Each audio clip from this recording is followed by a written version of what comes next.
Un client important m'a contacté après l'échec d'une tentative de migration de son système afin de l'accompagner dessus. Je ne vais pas rentrer dans les détails techniques ici car ce n'est pas important, mais retenez qu'il ne fallait pas échouer une nouvelle fois et en plus, il fallait avancer vite. L'équipe que j'ai rejoint avait déjà trop de travail ouvert. Chaque nouvelle demande du business avait une bonne raison d'entrer et c'est précisément là que tout se jouait. Pas dans ce qu'on nous demandait, mais dans l'arbitrage que personne ne rendait explicite. J'ai donc pris une décision qui allait directement contre l'attente du moment. J'ai mis en pause un certain nombre de sujets, j'en ai même arrêté complètement. Je n'ai pas dit non aux besoins, j'ai dit non, pas comme ça.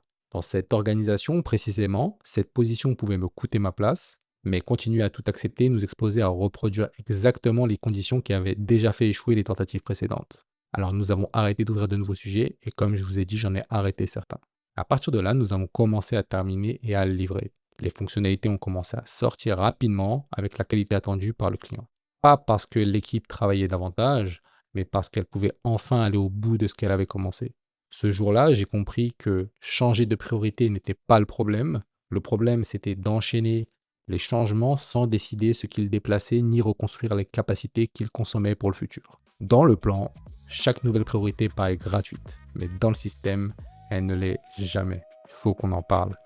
Vous écoutez le solocast de CTO in Shape. Mon ambition est d'en faire le podcast francophone de référence sur les sujets d'engineering leadership. Si vous souhaitez m'aider à construire cette référence, laissez un like et partagez. Aujourd'hui, je veux vous montrer pourquoi certaines organisations exigent de la vitesse et fabriquent exactement l'inverse. Pour comprendre pourquoi tout ralentit, il faut suivre le coût que personne n'a assumé au moment de la décision. Ce coût ne disparaît pas, il se déplace dans le système. Donella Meadows, j'espère que je prononce bien son nom, dans son excellent livre System Thinking, explique qu'un système se comprend en observant ses stocks et ses flux. Un flux, c'est ce qui entre et ce qui sort.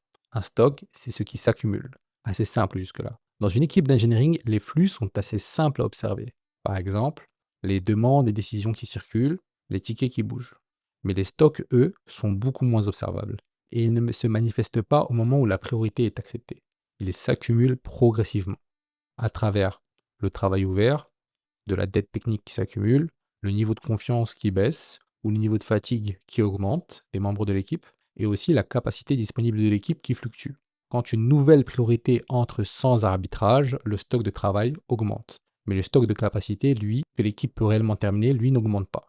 C'est ça que j'appelle un oui non financé. La priorité est acceptée, mais personne ne décide où son coût sera absorbé. C'est ce décalage qui rend le mécanisme difficile à voir. La décision répond aux besoins immédiatement, le système lui en absorbe le coût plus tard. Au début, l'équipe peut même avoir l'air très active. Beaucoup de tickets bougent, beaucoup de discussions ont lieu, beaucoup de sujets sont en cours, mais activité n'est pas égale à capacité, ce sont deux concepts différents.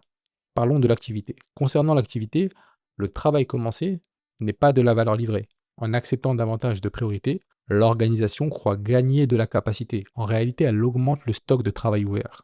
L'équipe commence plus de sujets qu'elle n'en termine. Chaque sujet demande alors plus de temps, plus de coordination et plus d'efforts. Et progressivement, tout ralentit. Ce n'est pas une question de bonne ou de mauvaise volonté, c'est le résultat d'un arbitrage que le leadership a laissé implicite. Et cet arbitrage implicite transforme une décision qui paraît raisonnable en dette silencieuse dans le système. Mais pour comprendre ce que l'organisation est réellement en train de consommer, il faut clarifier ce qu'on appelle la capacité collective. Dans beaucoup d'organisations, la capacité est encore pensée comme une somme de personnes, de jours disponibles ou de points dans un sprint. Prenons une équipe de 6 personnes par exemple, elle n'a pas toujours la même capacité. Elle peut avoir la même taille, le même niveau technique apparent et le même nombre de jours disponibles tout en étant beaucoup moins capable de livrer. Pourquoi ? Parce que la capacité n'est pas une quantité de temps ni une somme de personnes. C'est une propriété du système. Et dans un système, la capacité ne vient pas des éléments pris séparément. Elle vient de la manière dont ils interagissent. Par exemple, une priorité doit pouvoir devenir une décision claire. Cette décision doit pouvoir devenir un travail que l'équipe mène sans se disperser. Et ce travail doit pouvoir devenir de la valeur sans que le système technique ajoute constamment de la friction. Les personnes, le système technique et l'organisation agissent en permanence les uns sur les autres. Vous pouvez avoir des personnes compétentes et autonomes. Si les décisions arrivent trop tard, leur autonomie ne suffit pas. Vous pouvez avoir des priorités claires. Si le système technique rend chaque changement risqué et difficile, cette clarté ne suffit pas non plus. La capacité collective ne dépend donc pas seulement de la qualité de chaque élément, elle dépend de la qualité de ce qui circule entre eux. Les décisions, l'information, le travail effectif, le feedback. Lorsqu'un seul de ces flux est dégradé, c'est la capacité de tout le système qui est diminuée. Quand vous regardez seulement le nombre de personnes disponibles, vous ratez tout ça. C'est là que le paradoxe apparaît. Bien souvent, quand une organisation n'est pas suffisamment productive, le réflexe, c'est d'ajouter des personnes car on associe littéralement la capacité de l'organisation au nombre de personnes. Mais ça ne crée pas les conditions qui permettent à l'équipe de mieux fonctionner et de terminer davantage de travail. Si les priorités, les arbitrages et le système technique restent inchangés, les nouvelles personnes rejoignent simplement les mêmes contraintes. Vous avez augmenté le staffing, mais vous n'avez pas augmenté la capacité collective. La capacité collective, ce n'est donc pas la quantité de travail que l'équipe peut empiler. La capacité collective, c'est ce qui permet au système de transformer une priorité en valeur sans se désorganiser, sans dégrader la qualité et sans rendre la prochaine priorité plus difficile à absorber. Et c'est à ce moment que la responsabilité du leadership prend toute son importance. Car cette décision doit être prise au moment où la priorité entre et surtout pas après. Financer une nouvelle priorité, c'est décider au moment où elle entre comment l'organisation va l'absorber. C'est une décision de leadership. Concrètement, plusieurs arbitrages sont possibles. On peut arrêter un sujet, mais l'arrêter vraiment, pas le laisser ouvert quelque part avec des attentes, des discussions et de l'attention encore consommée.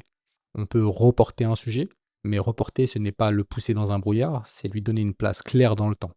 On peut réduire le périmètre, pas en dégradant silencieusement la qualité, mais en distinguant ce qui est nécessaire maintenant de ce qui peut attendre. On peut aussi accepter un risque, mais ce risque doit être nommé. Une dette temporaire, une limitation produit, une fragilité opérationnelle, ce n'est pas forcément grave. Ce qui est grave, c'est de prendre ce risque sans le dire, puis de faire comme si personne ne l'avait choisi. On peut aussi utiliser une marge réellement disponible, mais la marge réelle, ce n'est pas de l'effort supplémentaire rebaptisé capacité. C'est du temps, de l'attention que l'équipe peut mobiliser sans dégrader le reste du système. Il existe en revanche une option qui n'en est pas une du tout. La bonne volonté. La motivation peut permettre à une équipe d'absorber un effort exceptionnel, mais elle ne crée pas de capacité. Si chaque nouvelle priorité repose sur l'engagement personnel de l'équipe, l'organisation ne finance pas ses choix. Elle en transfère le coût aux personnes. Et ce transfert a un prix. Selon une enquête de LeadDev menée en 2025, je mettrai le lien en dessous du podcast, auprès de plus de 600 ingénieurs, presque un répondant sur deux est en burn-out modéré ou critique. Je mettrai les ressources comme je vous l'ai dit. Faire absorber chaque changement de priorité par l'énergie personnelle des équipes n'est pas une stratégie viable. Pas quand on connaît le coût d'un départ d'un collaborateur, puis l'investissement nécessaire pour recruter et intégrer une nouvelle personne. Le rôle de l'engineering leader n'est pas seulement d'accepter ou de refuser la demande, il est de rendre l'arbitrage explicite, pas en répondant seulement oui, on peut essayer, mais de clairement exprimer que si ce sujet entre maintenant, voici ce que nous arrêtons, déplaçons et voici le risque que nous acceptons potentiellement. Cette discussion doit avoir lieu au moment de la décision et je le répète, pas plus tard, quand les effets sont déjà là. L'objectif n'est pas de ralentir l'organisation, l'objectif est d'empêcher qu'une priorité soit absorbée en silence. La responsabilité de l'engineering leader est de rendre son coût explicite. Cela étant dit, rendre le coût explicite ne reconstruit pas par magie la capacité que la décision a consommée. Pour que l'organisation reste capable d'absorber la priorité suivante, il faut distinguer deux choses. Déplacer de la capacité existante et créer de la nouvelle capacité.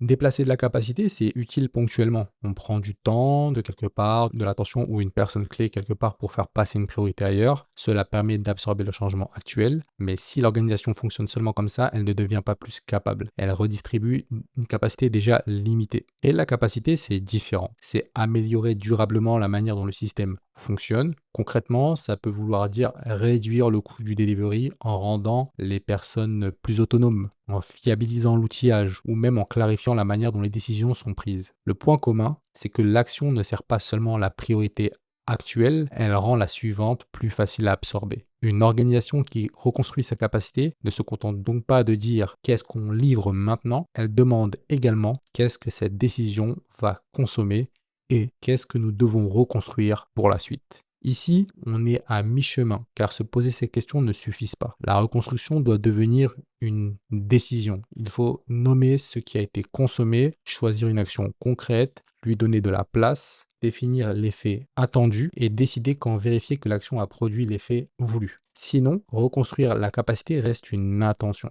Or, comme l'activité n'est pas de la capacité, une intention n'est pas une décision. Si elle n'est ni visible ni suivie, elle disparaîtra dès la prochaine priorité. Pour survivre à l'urgence suivante, elle doit devenir une décision claire et laisser une trace. Cette trace n'a pas besoin d'être un document de 10 pages ni une réunion supplémentaire. Elle doit être courte, visible et compréhensible par le produit, le business et l'engineering. Sans elle, tout le monde peut croire que la décision est claire, la priorité est entrée, tout le monde l'a comprise. Mais personne n'a forcément la même lecture de ce qui a été déplacé, du risque accepté ou de ce qu'il faudra reconstruire ensuite. Cette trace doit donc rendre 3 choses impossibles à ignorer. Ce qui entre, ce que l'organisation accepte de déplacer ou de risquer, et ce qu'elle devra reconstruire ensuite. Au moment de la décision, ces 3 éléments suffisent pour rendre l'arbitrage explicite. Mais une trace ne sert à rien si personne n'y revient. Il faut donc ajouter une date de revue, pas pour faire du reporting, pour vérifier que ce qui devait être temporaire l'est réellement resté.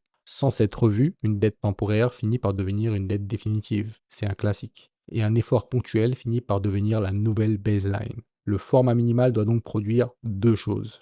Un arbitrage partagé et un point de retour pour vérifier que ce qui devait être temporaire est bien resté temporaire et que les changements attendus ont bien été appliqués. Si votre équipe est confrontée à ce type de ralentissement, voici ce que vous pouvez faire dès demain. Listez les sujets que l'équipe traite actuellement. Pour chacun, demandez-vous s'il a encore une raison claire d'être actif maintenant. Si oui, hiérarchisez-les en ouvrant la discussion avec le business. C'est souvent là qu'on découvre les arbitrages qui n'ont jamais vraiment été faits. Puis reprenez le contrôle. Décalez, arrêtez ou réduisez le périmètre quand c'est nécessaire. Pour chaque nouvelle priorité, rendez visible ce qu'elle déplace, le risque que vous acceptez et ce qu'il faudra reconstruire par la suite. Puis, choisissez un sujet précis pour recréer de la capacité. Pas 2, mais un seul. Et retenez-vous d'en ouvrir un autre avant d'avoir complètement terminé le précédent. C'est là que les engineering leaders doivent prendre leurs responsabilités. Leur rôle est de provoquer les discussions qui permettent à l'organisation d'arrêter d'empiler et de donner une place à ce qui la rendra plus capable demain. Parce que ce n'est pas un sujet de confort d'équipe, c'est ce qui permet à l'organisation de continuer à changer de priorité sans casser sa capacité à livrer. On arrive à la fin de cet épisode. Avant de conclure, j'aimerais vous poser une question. La prochaine fois que vous demanderez à vos équipes d'accélérer, quel arbitrage serez-vous prêt à assumer ?